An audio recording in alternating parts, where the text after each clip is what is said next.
bismillaahi raxmaani raxiim ismaqal wanaagsan ku soo dhawaada qodobada ugu door karoon warka halkudhig news waxaa ka mid ah Axmed Madoobe ku laabtay magaalada Kismaayo weerar culusna ku qaaday dawladda Soomaaliya shaqaalaha dawladda oo walaac ka muujiyay baaris nooc cusub ah oo lagu bilaabay haddii aad nagu cusub tahay fadlan daawada subscribe channelkan si aad u hesho wax kasta aan channelkan soo gelino taariikhdu waxay tahay 16 December bisha 12 sanadka 2019 intaad maqasheen oo faahfaahsan ku soo dhawaada daawadayaal markaana aan ku bilowna magaalada Kismaayo madaxweynaha dowlad goboleedka Soomaaliyeed ee Jubbaland Axmed Maxamed Islaam Axmed Madoobe ayaa maanta dib ugu laabtay magaalada xeebeedka Kismaayo ee xarunta gobolka Jubbada Hoose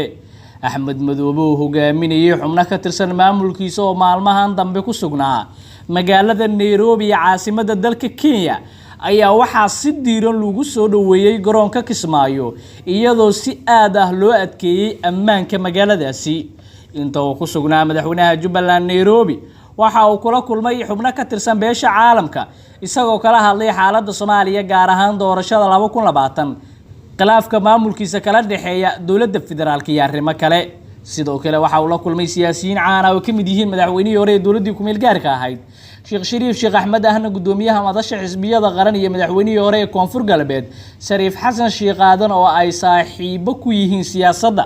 madaxweyne Axmed Madoobe oo warbaahinta la hadlay ayaa ku eedeeyay dawladda dhexe inay ku fashilantay isku wadida siyaasadda dalka isagoona intaas ku daray in cadaadis iyo cunaqabateen ay iskugu dartay shacabka ku dhaqan dhammaan deegaanada maamulka Jubbaland mar uu ka hadlay xaaladda gobolka Gado ayuu sheegay Axmed Madoobe in dawladda federaalka ay ka wado howlgal ugu carqaladeynaya amniga iyo dawladnimada gobolka Gado isagoo sheegay in wax natiijo ah ka gaari doonin haddii aysan wado wanaagsan u soo marin kana waantoobin baalmarka dastuurka sida uu yiri Axmed Madoobe ayaa dawladda federaalka ku eedeeyay inay shaqadeedii oo dhan ku soo ururisay halkee dhisan oo aan duminaa ee aysan danta dalka iyo dadka Soomaaliyeed ka shaqeynin dib u soo laabashadiisa ayaa ku soo aadaysa iyadoo halkiisii uu yahay khilaafka dawladda iyo Jubbaland waxaana haatan Muqdisho ka socda kulamo u dhaxeeya madaxda dawladda iyo xubno kamid ah maamulka Gado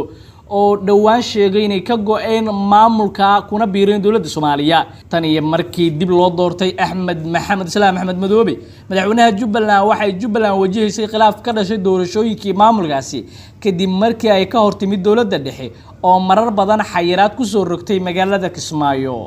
markaana Muqdisho daawadayaal shaqaalaha dawladda ayaa walaac ka muujiyay baaris nooc cusub ah oo lagu bilaabay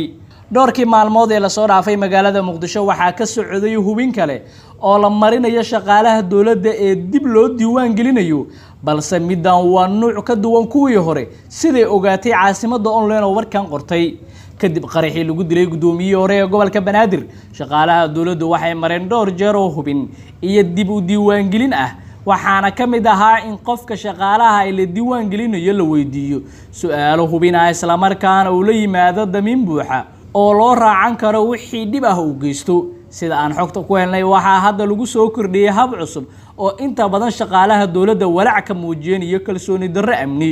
diiwaan gelintan loogu yeeray heerka saddexaad ee hubinta shaqaalaha dawladda ayaa ah in qofka shaqaalaha ah gurigiisa la geeyo koox ciidamada amniga kamid ah oo degmada uu degan yahay ku qoran kuwaas oo aan ahayn ciidan la arko ama la yaqaano waana sababta keentay cabsida shaqaalaha dhalinyaro ku labisan dharka shacabka balse ka tirsan ciidamada amniga ayaa geynaya gurigaaga waxay soo qorayaan qoyskaaga iyo tilmaanta guriga haddii aad habeenada qaar soo dhaxdo waxaad geynaysaa halka aad ku soo dhaxdo ayuu yiri mas'uul ka tirsan shaqaalaha dawladda Soomaaliya